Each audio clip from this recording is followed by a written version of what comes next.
So, naglubi ang akong igtagsa kay magluto mig tinunoang saging.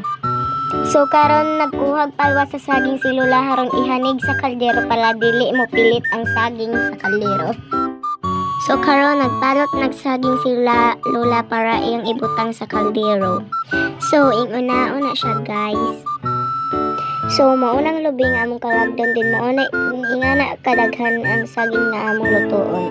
Ug dira nagisulod sa kaldero. While ga-prepare si Lola lulutoan nga saging, gaprito sa akong isda nga sudanon namo karon.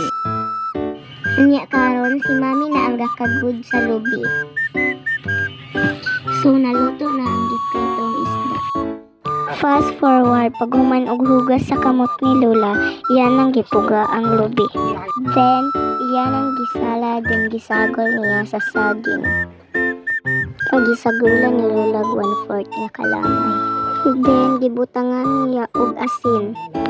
O gitak-an na din Lola ang kaldero din. Lat-ano ni mo siya haron maluto.